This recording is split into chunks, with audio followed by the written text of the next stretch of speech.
What the Falcons do, we rise up. Welcome to Rise Up Reactions, a show where we talk all things Falcons, NFL, Georgia sports, and in general, the sports news of the day. I'm your host, Dr. Lee Denning, the Golden Hard Dog, and a lifelong sports fan. Guys, it is kickoff Thursday at the time of making this video.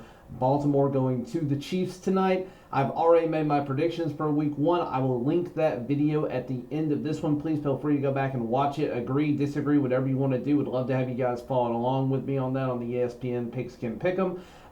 Trying to grow this channel up to about 500 subscribers by the end of this season. Don't know if we'll achieve it, but certainly want to hit that goal if I can.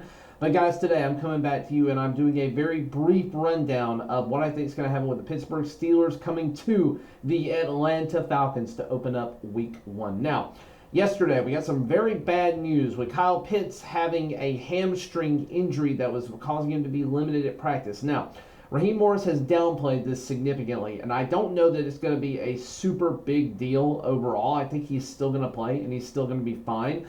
But it is something, lower body injuries have hamstrung him, pardon the pun, in the past and caused him to be a less viable asset, combined with the fact that Arthur Smith didn't know what the heck to do with him. I think that he was 12th in targeted tight ends last year, or maybe something even worse, but he was terrible in terms of his target percentage compared to the talent that he has. We are actually going against Arthur Smith now with him being an offensive coordinator in Pittsburgh, and I am hopeful that Arthur Smith has learned absolutely nothing in his time between being the head coach of Atlanta, going to offensive coordinator of the Pittsburgh Steelers. Virtually all of the guys that he has worked with in the past have made the final roster for Pittsburgh. But Pittsburgh also did bring in some interesting picks this year.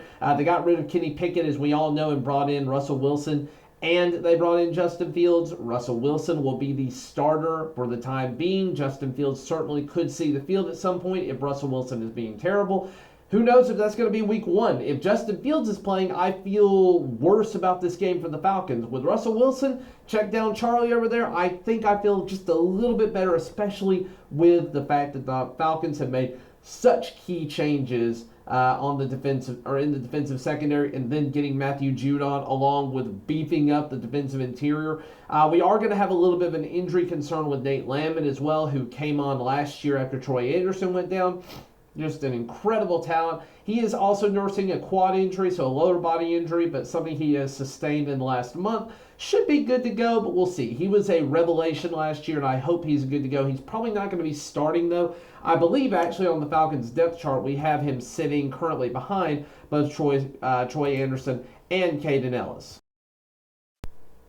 And in addition to the Pittsburgh Steelers bringing in new quarterbacks, they have also brought in new wide receivers. You've got Van Jefferson.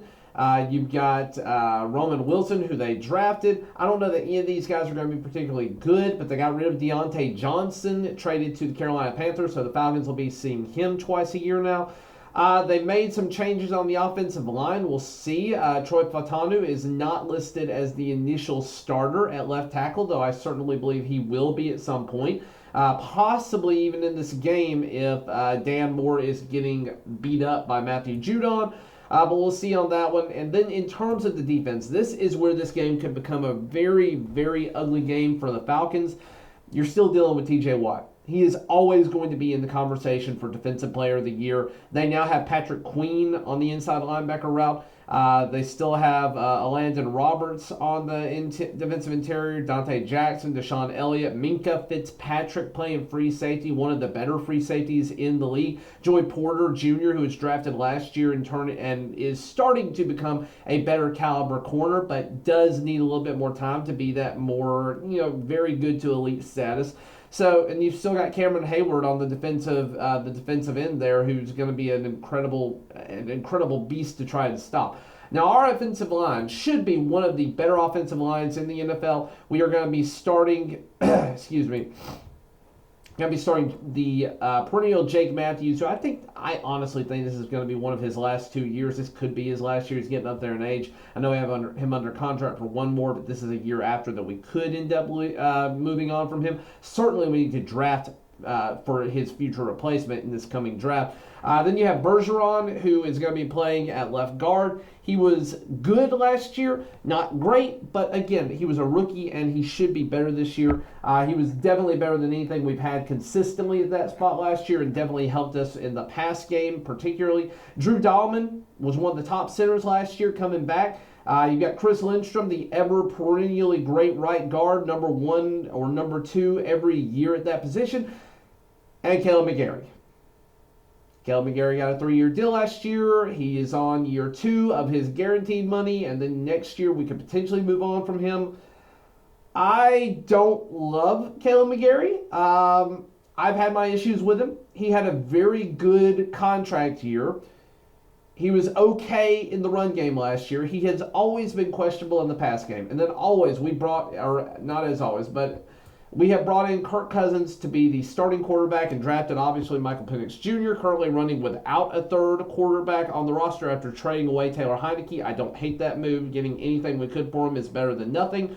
Then you got Bijan and Tyler Algier heading up the backfield. Drake London, Darnell Mooney, and Ray McLeod coming in as our top 3 wide receivers. And again, Kyle Pitts hurt right now. I hope Kyle Pitts is fine because I have him everywhere in fantasy. I genuinely believe that Kyle Pitts is going to be a tight end 1 or 2 this year for fantasy purposes. Have him going everywhere this week in daily if he's healthy. If he's not healthy, I'm going to have to find somebody else. It'll probably be Trey McBride because the price is very similar.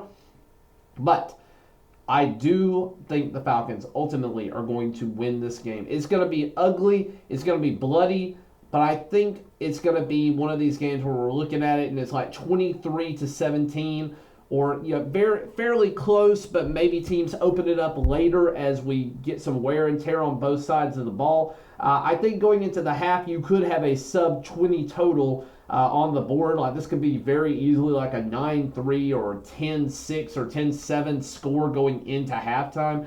I just don't know that there's going to be a ton of scoring, but I do believe that the Falcons offense is going to look different than it has for the last 3 to 4 years. I think we're going to look a little bit more like we did with prime Matt Ryan, which is not a bad thing. I don't know that Drake London is near the talent of Julio Jones and Roddy White, but he certainly has the potential to be at least somewhere in between the two.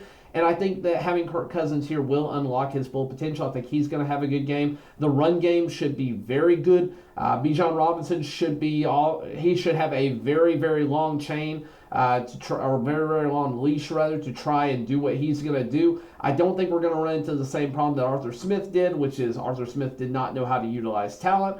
I hope, again, that he still does not know how to utilize talent. And I hope that he is trying to pick between Najee Harris and Jaylen Warren all game long. I hope that he is trying to hit. I got to go back and look. I don't even know who their tight ends are. I hope he's trying to hit. Who is it? Washington. He's probably not even going to go for the best tight end in Freiermuth. He's going to try and hit Darnell Washington for passes all day long because guess what? He doesn't know how to utilize talent. If he has learned something between his head coach time and offensive coordinator time, we might be in a little bit of trouble. But ultimately, I do think that the Falcons win this game. I'm going to call it right now 23-17.